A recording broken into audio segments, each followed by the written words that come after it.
Come now, Holy Spirit, give us a word, minister to our hearts.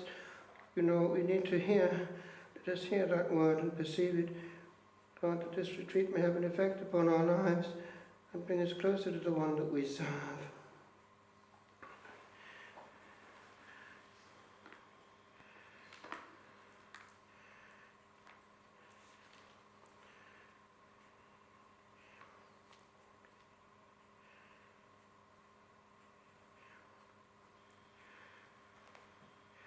I'd like to take up the Gospel that we had at Holy Mass because it is also for us the interior life.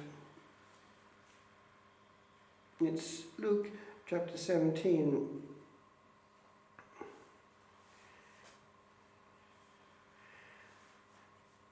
It starts around verse 20. Asked by the Pharisees when the kingdom of God was to come, he gave them this answer: the coming of the kingdom of God does not admit of observation. And there will be no one to say, look, it is here, look, it is there. For look, the kingdom of God is among you. I believe it's enemin in Greek, therefore that was picked up by the Desert Fathers.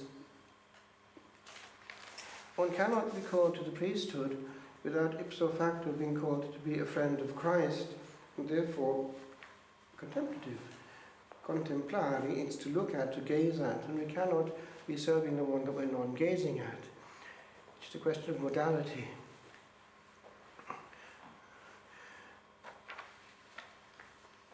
Do we know the one that we're handling? Do we know the power that is passing through us? I came across this story one time and I found it quite puzzling. It's the power of one celebration, just one Holy Mass. This true story was told by Father Stanislaus to a nun. He was a religious of the Sacred Heart, and he's talking about his own father in the story.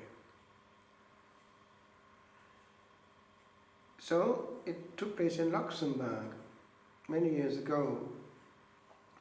It was a captain of the forest guards, and he was in a shop, actually a butcher's shop. And this old lady came in and asked the butcher, "Could you please give me a little meat?" "Only a little meat? But how much are you going to pay me?"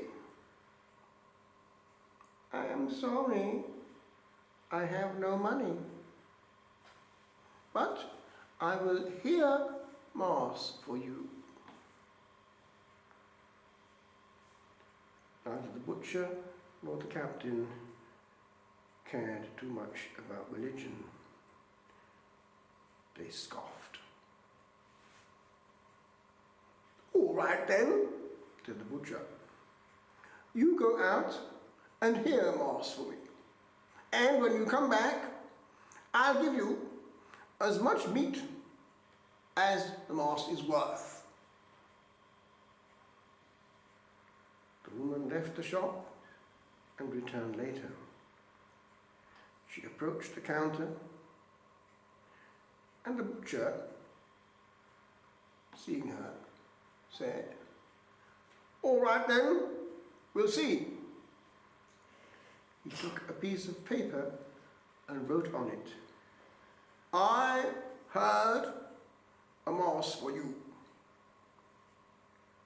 He then placed the paper on the scale and a thin bone on the other side.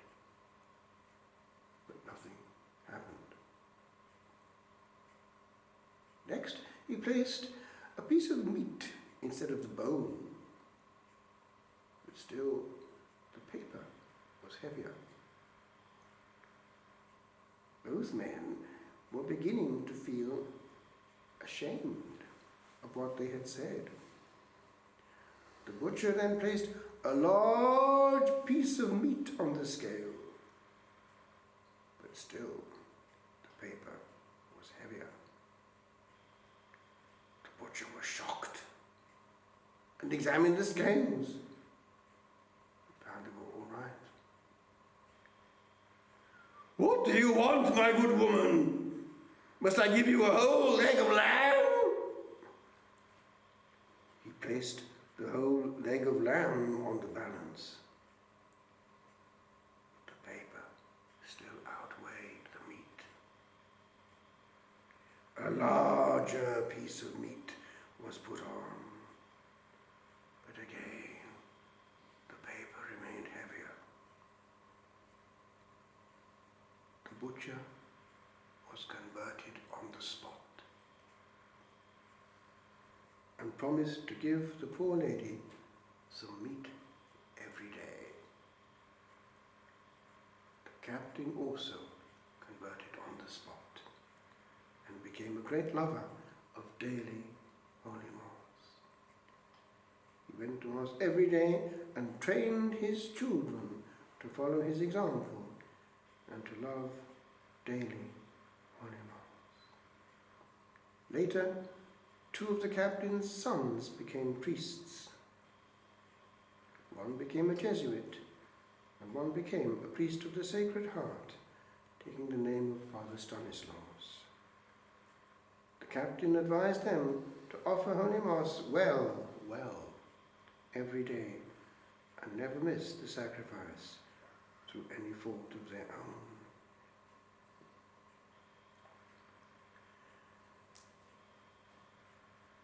This shows us several things.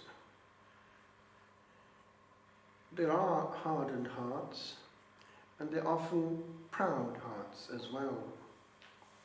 I was reading one day what happened under Napoleon.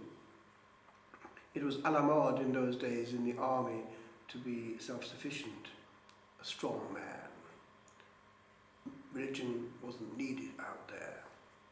And there they were, somewhere on the Russian campaign, and there were 2 officers, highly ranking officers, in the mess before one of the battles. And they were well lubricated. However, they had enough lucidity to know that death might be near, and they touched on the subject somewhat. Nothing there. Well, I tell you what, let's make a pact. If there is something there and one of us dies before the other, the one who dies first will come back, okay? Okay? I'll give a word. Done. The battle broke out. It was fierce. And one of the 2 was shot just there. The other one didn't die, but he was in his sleeping quarters that night. And he was awoken by the phantasma of the one who had gone. And he simply said in French, "L'enfer existe, et moi j'y suis." Hell exists, and I am there.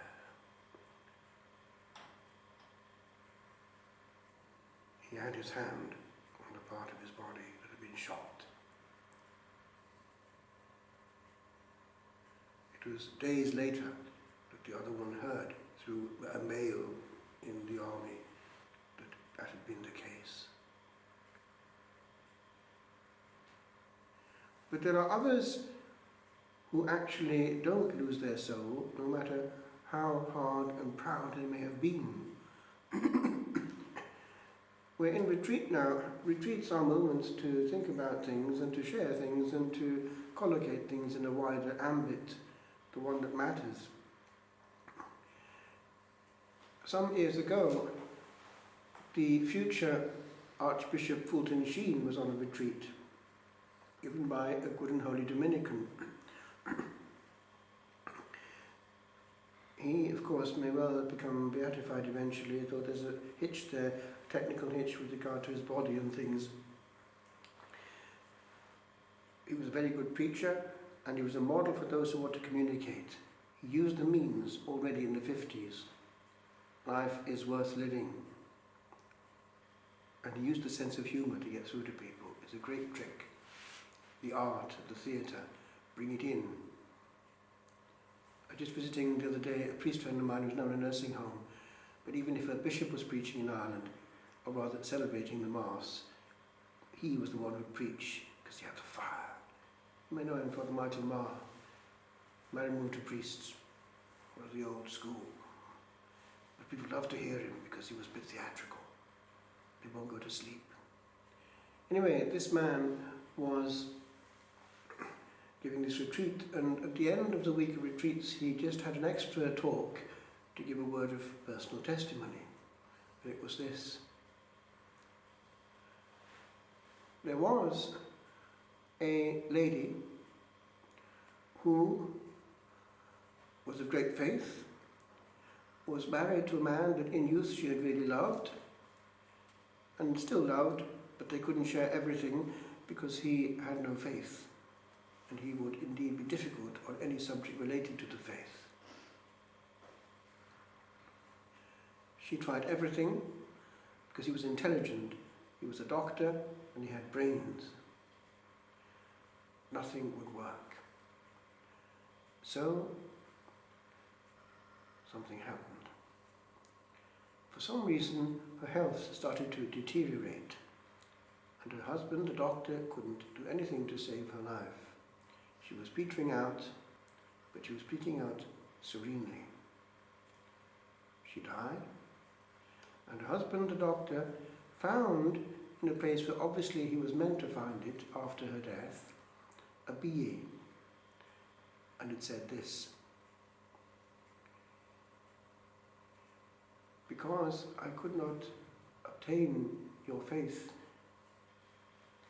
by any other means, I decided to make an offering. I offered my life for your salvation. He was moved to tears. Suddenly, he saw what faith and love were. He was clever, and so he went to a clever order, the Dominicans, was ordained, and he was the one who was giving this retreat to the future Archbishop Fulton Sheen, who maybe one day will be blessed and Saint Fulton Sheen. These, my friends, are on our side of humanity. They're not inaccessible, and they got there. We have the means to do the same. It's all to do with correspondence with divine grace. We've been given the grace of a vocation. We've been saved from the massive quagmire of what's out there. Sins are everywhere, impeding people from going to seminaries. We managed to get through to by God. Let's not disperse the grace by infidelity. The Lord wants us here. The Lord has a work for us. And that work too can mean, yes, the salvation, the conversion of hardened souls, if we have the right word at the right time.